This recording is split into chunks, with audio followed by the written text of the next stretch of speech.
Hello! Chapter 4 of my Yellow Brick Road to my Happily Ever After. So if you haven't already read chapters 1, 2, and 3, or listened to chapters 1, 2, and 3, I suggest you do that. Don't just jump in the middle. You'll want to be caught up with everyone else. So this is chapter 4. Wandering in and out of relationships. No foundation in Christ equals no foundation. I loved my job at NWNL.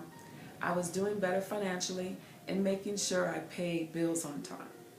Gloria, Lynn, and I were best friends, so we hung out a lot. We would walk Lake Merritt, work overtime hours together, and continue to party all over the Bay Area. My cousins, Dee Dee, Terry, Tony, Renee, and I were all so tight.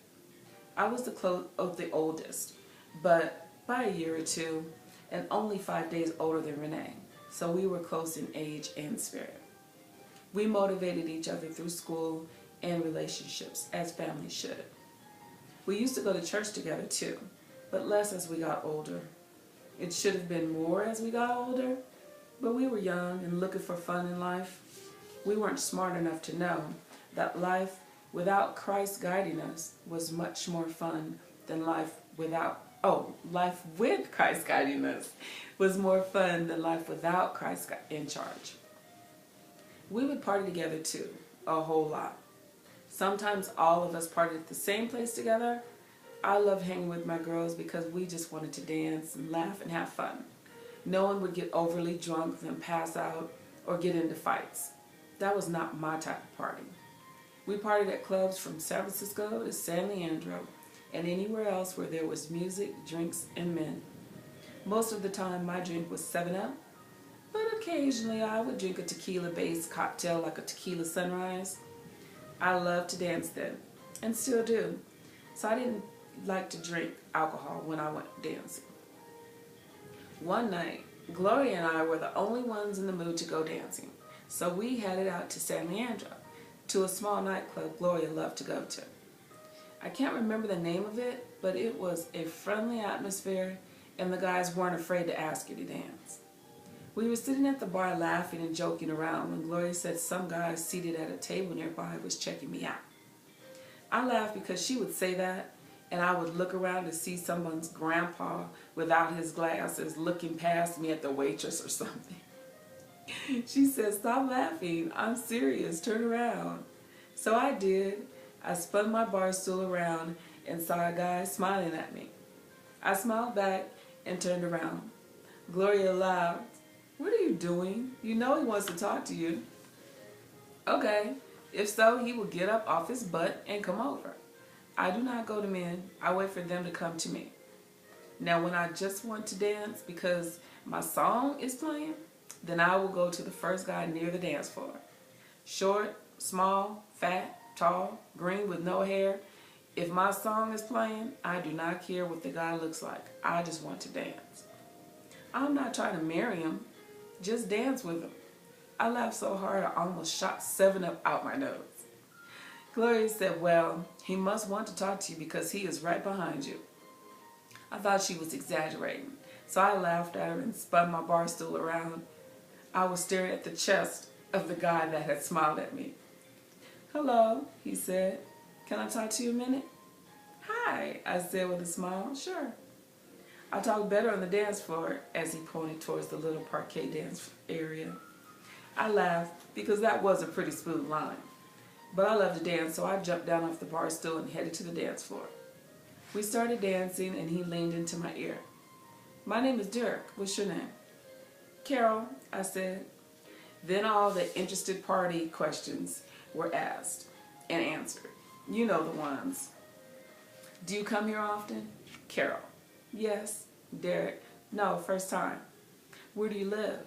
Carol. Richmond, near Hilltop Mall." Derek. "San Francisco with my aunt." "Are you married or dating?" Carol. "No." Derek. "Married, separated, and going through a divorce. Hence the room at my aunt's house." "Do you have any children?" Carol. "No." Derek. "Yes, twin boys." "Where do you work?" Carol. "In Oakland for an insurance company." Derek. San Francisco in the distribution department. The song ended, and so did the dating survey. Gloria is walking past me to the dance floor with a club regular. We went back to Derek's table, and he ordered me another 7-Up. We talked and danced until the club closed.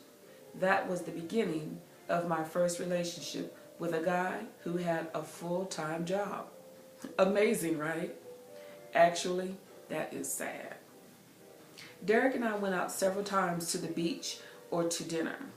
He would drive all the way to my apartment in Richmond and then all the way to work in San Francisco the next morning. We planned a Saturday at the beach with his twin sons so that I could meet them. They were adorable. Not identical, but well-mannered 6-year-olds.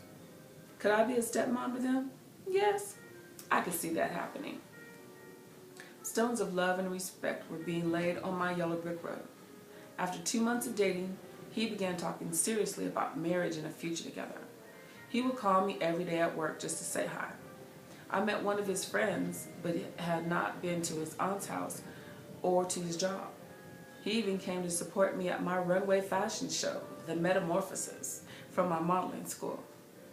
He met my mom, Mama Ethel, my grandma, and Elbernetta, my brother's mother-in-law. They all seemed to hit it off. It was a fun night. One day, my friend Lynn told me, "Carol, girl, he's married, girl." I said, "Lynn, I told you he is separating and getting a divorce." Even when I said it, I remembered that I was breaking one of my no-nos. No relationship drama. "He is still married," Lynn said with a look of sympathy on her face. "He lives in the Twin Towers in San Francisco."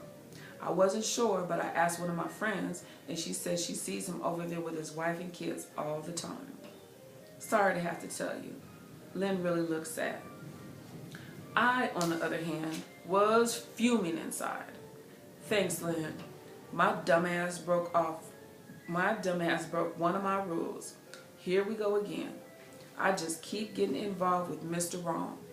I will deal with it."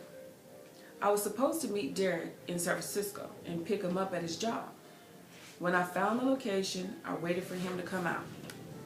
He came over and jumped in my car all happy. I said, "Are you married or not?" He stopped smiling. "What is that about?" he asked me. "I heard that you are married and live in the Twin Towers, wherever that is."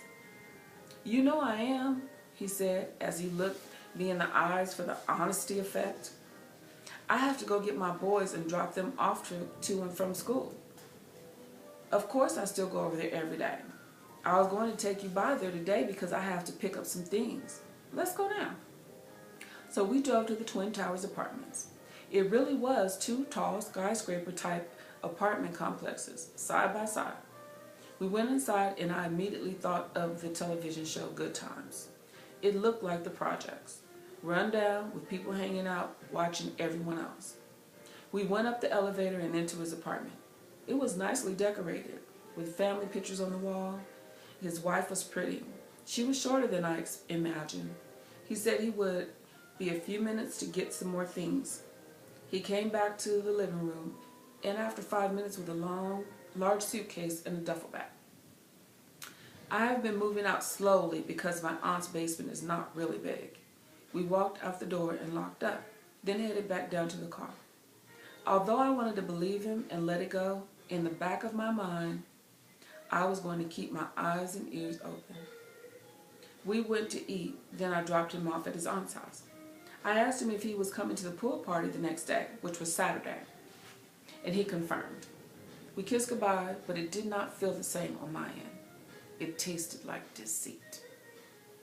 On Saturday, a lot of my friends and their friends came over to swim and eat my tasty barbecue chicken and ribs with all the fixings.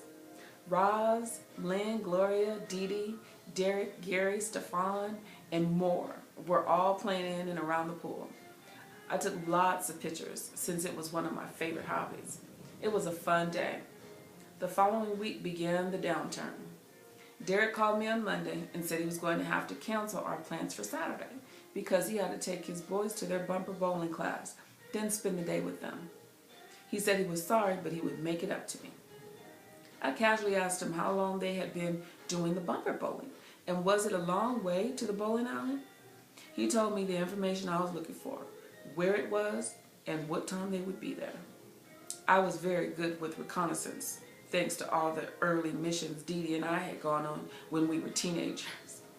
Following a boyfriend to his job on Halloween and waiting outside in Halloween costumes while we watched him through the windows, or slipping quietly and quickly into a high school gym to watch the cute guy I had a crush on.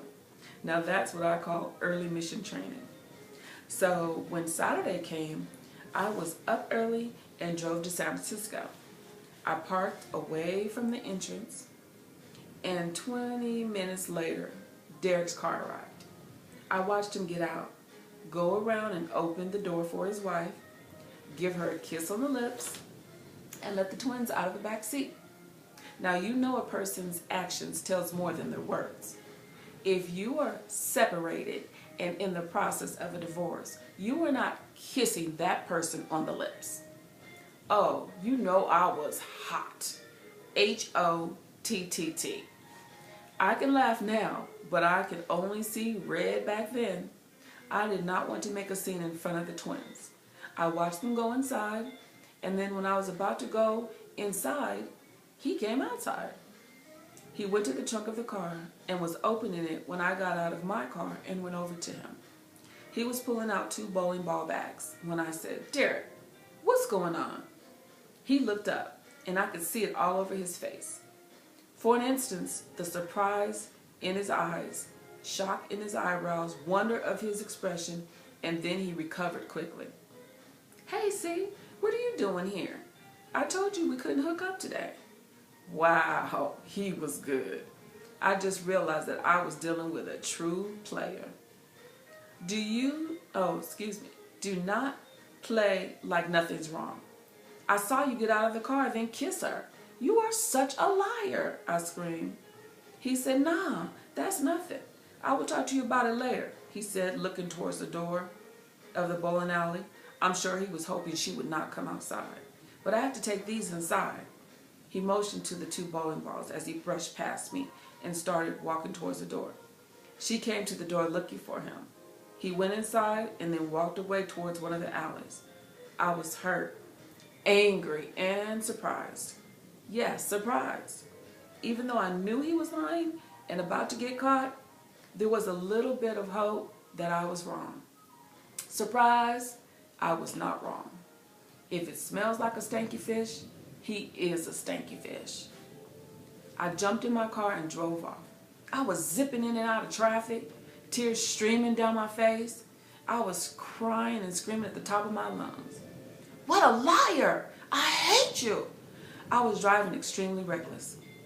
I had to get control or I would crash. I was so angry that he hurt me and had deceived her and lied to my face. He was just going to brush me off and go back to his happy life. I saw a payphone on the opposite side of the street. Yes, payphone. I did not own a cell phone in 1989. I jerked my wheel to the left to turn in front of the cross traffic and almost got hit by a car. Oh God, I need to calm down, I thought. I parked and jumped out of the car. I grabbed the phone book hanging inside the phone booth and looked up the bowling alley I had just left. I called the number and asked for Mrs. D to be paged. They paged her and she came to the phone. She said, "Hello?" I said, "Hello? You do not know me. My name is Carol and I have been involved with Derek for 4 months. He told me he was separated and about to divorce. I would never have gotten involved with a married man, but he lied. He took me to your house, out to dinner, stayed at home, and we even spent time with your boys." She said, "I don't believe you." I said, "I just left the bowling alley after confronting him. He is going to lie to you, but I just wanted you to know he's a lying cheat. I am done with him. He is all yours until he gets with another woman." I hung up the phone, got back in my little powder blue Lynx, and calmly drove home. The next week was difficult. I didn't get the phone calls every morning from Derek. I was heartbroken and didn't want to hang with my girls, but Gloria wasn't having any of that. She said we need to go down to Los Angeles to get away. I agreed. I had not been to LA in about 7 years. We stayed with Gloria's cousin off Manchester. We went to the Century Club and out to the beach. Oh, we had a blast. While I was there, I spoke with my Aunt Jan about coming down to LA and going to school. Jan was the ex-wife of my Uncle Glenn, but we always treat each other like we were related by blood. She said if I did move down to go to school, that I should let her know because I may be able to stay at her house. Over the next few weeks, I decided the only way to get Derek out of my mind was to relocate. I called Jan and told her I did want to rent a room for her. I wanted to come down the last week in August so that I could enroll in the Fashion Institute of Design and Merchandising in Los Angeles. She said, great, come on down. I gave notice on my job and at my apartment. I had 30 days to say my goodbyes. I sold a lot of stuff and gave some away. I was paid a visit by my friend Stefan, and he tried to talk me into staying. He didn't want me to leave my place in Richmond. He only wanted me to stay because he was stationed at Mare Island in Vallejo and would hang out on occasion. We had started a fling before I got involved with Derek, but it fizzled out. I told him about my heartbreak and that I needed to get away to start a new chapter in my life. He said he understood, but we said our last goodbye in bed and said we would keep in touch. I packed all of the things I was taking in my links and drove down to my grandma's job at Leo's Pharmacy and told her goodbye. I would miss my sassy redheaded Mama Ethel. Then I drove to my mom's apartment in Campbell to stay the night. It felt good to visit with my mom and my little sister Sabbath the night before I started the new chapter of my life in Southern California. I felt relieved and revitalized. Change had always been good for me, and I welcomed the change. I knew God had great plans for my future. And that's the end of chapter 4. And these are the album pictures for chapter 4. Let me zoom in. I know it's hard for you to see, but there's a picture of me in my Metamorphosis gear, modeling outfit from the fashion show. And me and my girls partying, my cousins on one side, and me and Lynn and Gloria, and then Gloria when we went down to LA. So very memorable moments. It's very important to document your life with pictures because it's so fun to look back and say, oh wow, that was when, or we did that, or you know, it will help pull you out of a funky moment or just to help you enjoy and laugh a little bit. So I recommend it for everybody. Take pictures. And then we'll start chapter 5 momentarily. Bye-bye.